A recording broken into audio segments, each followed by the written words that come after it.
And it happened in Minneapolis, Minnesota, so I don't even really consider that to be in America anymore. It's basically Mogadishu at this point. Welcome back to the show. Hit that subscribe button. Let's get to it. First topic, Trump signed an executive order where if you burn the American flag, you get 1 year in jail. Roll the clip.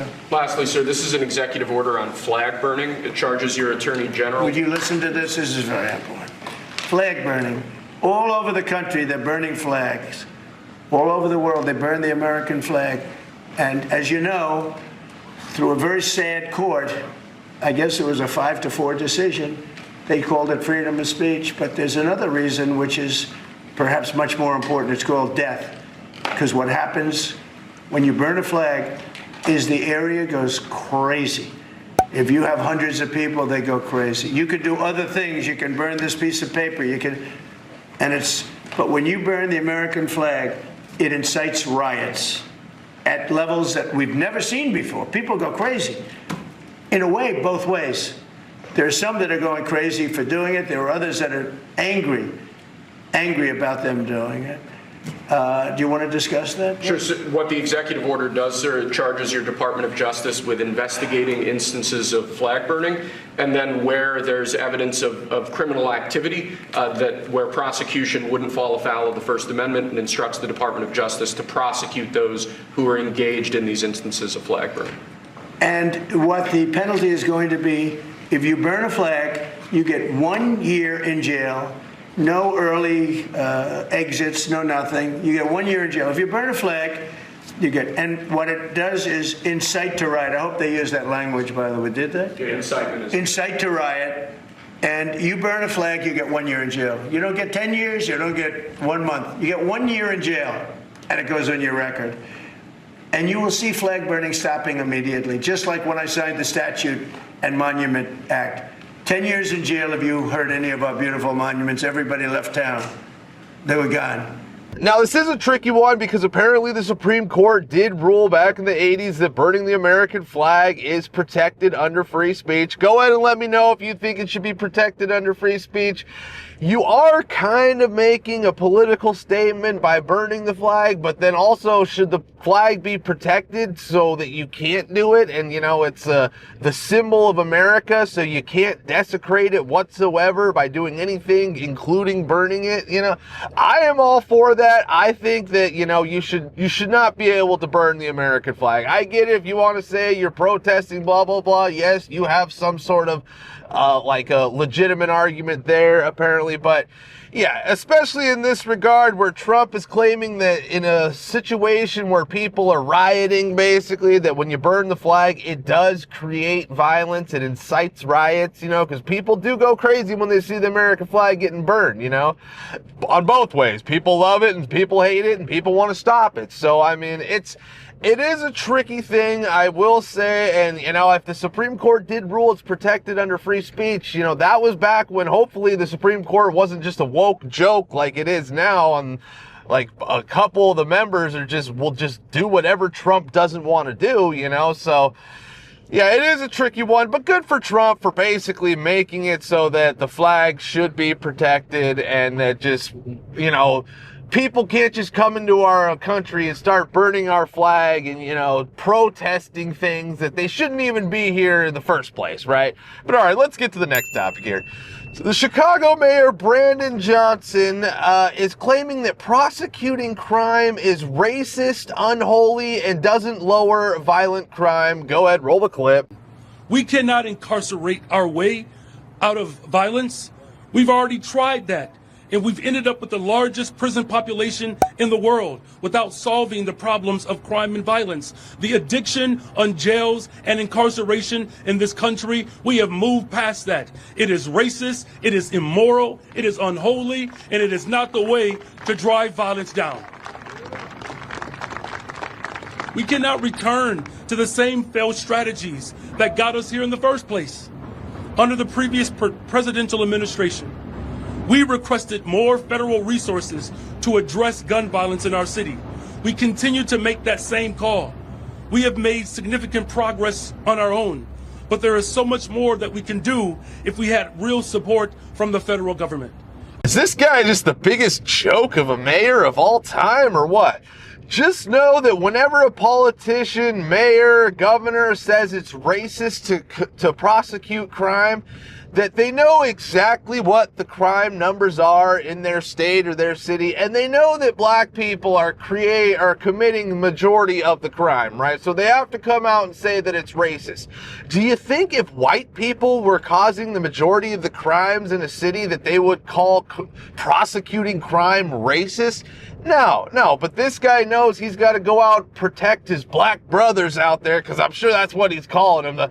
He basically says that the whole, Chicago, that his black brothers, it's all, the guy makes everything about race. So that's just number one with this guy. So of course he's going to be coming out spouting rhetoric like this, that it's racist to prosecute crime and that prosecuting crime doesn't cause violent crime to go down. Are you kidding me? So taking criminals off the street doesn't cause violent crime to go down? That's got to be one of the dumbest things I've ever heard in my life, honestly. It's just a complete oxymoron, basically, what the guy just said. But yeah, the guy knows the numbers. He knows that if they're hard on crime in Chicago, that a lot of black people are going to be put into prison, and it might look a little racist on his city. But yeah, that just means you gotta fix your city, you gotta clean it up, and you gotta stop the violent crime. Whether it's racist, apparently, or not. And let me tell you, it's not. All right, let's get to the next topic here. A DNC meeting in Minneapolis, Minnesota began with a land acknowledgement to acknowledge that Minneapolis is on stolen land. Roll the clip. Lindy Somek, who is from the Saginaw Ojibwe Nation, and she's going to deliver our land acknowledgement today. Lindy.